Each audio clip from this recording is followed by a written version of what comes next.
Picture this. It's 2005 and I'm a young guy in my mid-20s, fresh out of college, working my first real job as a graphic designer in a bustling city. Life was simple back then, hustling during the day, hanging out with friends at night. That's when I met Sarah. She was this vibrant, ambitious woman working at a marketing firm down the block from mine. We bumped into each other at a coffee shop, classic rom-com stuff. She spilled her latte on my shoes, apologized profusely, and before I knew it, we were laughing about it over a fresh cup. Sarah had this infectious energy. She could light up a room with her smile. We started dating, and it felt like fate. Within a year, we were engaged, and by 2007, we tied the knot in a small ceremony with family and friends cheering us on. Marriage was blissful at first. We bought a cozy little house in the suburbs, talked about dreams, traveling the world, starting a family, and then, in 2009, our daughter Emily came into the world. Oh man, holding her for the first time. That tiny bundle with her big blue eyes staring up at me, it changed everything.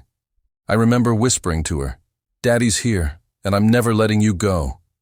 From that day on, I was all in. I worked hard to provide, but I made sure to be present. Story time every night, park visits on weekends, teaching her to ride her bike when she turned 5.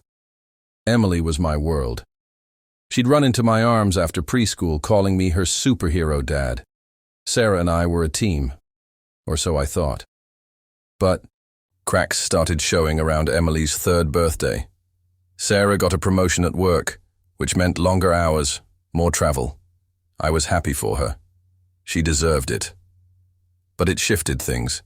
She became distant, irritable. We'd argue about little stuff, who forgot to pay the bills, why the house was messy. I chalked it up to stress. Then, one evening in 2013, I came home early from work to surprise them with pizza. The house was quiet, too quiet. I found Sarah in the living room, phone in hand, laughing at a text. When she saw me, she jumped like I'd caught her red-handed. That night, after Emily was asleep, I confronted her. "Who's making you smile like that?" I asked, half joking. She brushed it off, but I couldn't shake the feeling. Months passed, and the distance grew. Sarah started staying out late, claiming work dinners. I'd put Emily to bed alone, reading her favorite book about adventurous princesses, while wondering where my wife was. One rainy night, I checked her phone. Yeah, I know. Invasion of privacy, but desperation does that to you.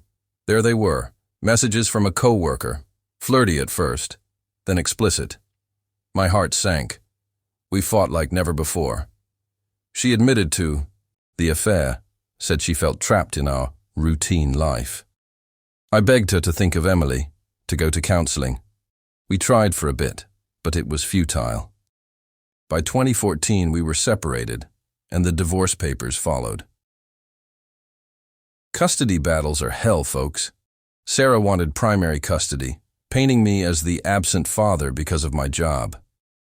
Absent? I was the one at every doctor's appointment, every school event. But the courts leaned toward her, especially since she was the stable one with the fancy job. I got weekends and holidays, standard dad deal. At first, it was okay. Emily would light up when I picked her up. We'd bake cookies, watch movies, talk about her dreams. She'd say, "I miss you, Daddy," and it'd break me, but I'd promise her forever. Then things turned sinister. Sarah remarried quickly, to that same co-worker, Mark. He moved into our old house, and suddenly, Emily's stories changed. "Mommy says Mark is my new daddy," she'd say innocently one weekend.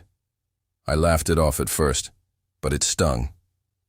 Over time, the visits got tense. Sarah would delay drop-offs, make excuses. Emily started acting distant, repeating phrases like, "Mommy says you're not around much." I confronted Sarah. "What are you telling her?" She denied it, but I knew. Parental alienation, it's a real thing, where one parent poisons the kid against the other. Sarah was erasing me. By the time Emily was 8, in 2017, It escalated. One Saturday, I showed up for our weekend. Emily opened the door, but instead of her usual hug, she stood there, arms crossed. "Who are you?" she asked coldly. I chuckled, thinking it was a game. "It's Daddy, silly." But her face was serious. "Mommy says you're a stranger now. I don't know you." My world stopped. Stranger? The word hit like a punch. I knelt down, tears welling up. "Emily, it's me. Remember our bike rides? The stories?" She shook her head. "Mommy said to forget all that. You're not my dad anymore." Sarah appeared at the door, smirking. "She's just confused," she said. But I saw the triumph in her eyes. She slammed the door and I stood there in the rain, shattered. That moment haunts me. I drove home in a daze, sobbing behind the wheel. How could the woman I loved do this? Turn our child against me? I felt like a failure. As a husband, as a father. Depression hit hard. I barely ate, couldn't focus at work. Friends urged me to fight, so I did. Back to court we went. I hired a lawyer, gathered evidence, texts from Sarah badmouthing me, Emily's, drawings from therapy showing confusion. The judge recognized the alienation, ordered family counseling, but damage was done. Emily resisted at first, calling me that man in sessions. The therapist explained it gently. "Your mom is hurt, but your dad loves you." Slowly, cracks appeared in the wall Sarah built. Rebuilding took years. I showed up consistently, no matter how much it hurt. Small wins. Emily smiling at a joke, holding my hand during a walk. By age 10, she started opening up. "Mommy said you left us," she'd confess. I'd explain gently without bashing Sarah. "Kids don't need that poison." "I never left you, sweetie. I fought to stay." We created new memories. Trips to the zoo, baking her favorite chocolate cake. Mark faded into the background. He wasn't the villain, just a guy in a messy situation. But scars remain. Even now, at 16, Emily sometimes hesitates, like echoes of that stranger label linger. We've talked about it. Deep, raw conversations. She apologizes, though it's not her fault. "I was little, Dad. I believed her. It breaks my heart, but it also bonds us." Sarah and I? Civil now for Emily's sake. No friendship, but no war. I've forgiven, not forgotten, but moved on. Dated a bit, focused on my career, even started this channel to share stories like this, hoping to help others. Looking back, this ordeal taught me resilience.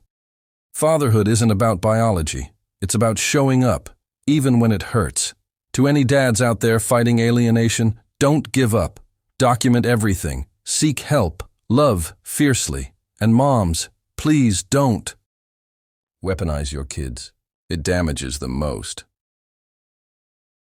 Emily and I are closer than ever now. Last week, she called just to say, "I love you, Dad." Those words, priceless. If you're going through something similar, know you're not alone. Share your stories in the comments. I read them all. Thanks for listening to my ramble. Hit like if it resonated. Subscribe for more real talk. Until next time, take care. Wait, I said this would be long, but there's more I want to unpack. Let's dive deeper into how alienation creeps in. It's subtle at first. Little comments like, "Daddy doesn't care about us anymore." Kids absorb that like sponges. In my case, Sarah used Emily's innocence against me. After the divorce, she'd say things like, "Your father chose work over family," twisting facts. I worked to provide, but she made it sound selfish. Emily started parroting it. "Why don't you come home, Daddy?" I'd explain, but doubt seeded. The psychology is brutal. Experts call it loyalty conflict. Kids feel torn, so they side with the alienating parent to avoid pain. Emily did that. Rejecting me protected her bond with Sarah. Therapy helped unpack it. Our counselor used games, drawings. Emily sketched a family with me erased, then slowly added me back. It was progress, but slow. Financially, it drained me. Lawyer fees, court costs, thousands gone. I side-hustled freelance design to cover it. Emotionally, nights alone, staring at Emily's photos, questioning everything. Did I fail as a husband? Maybe.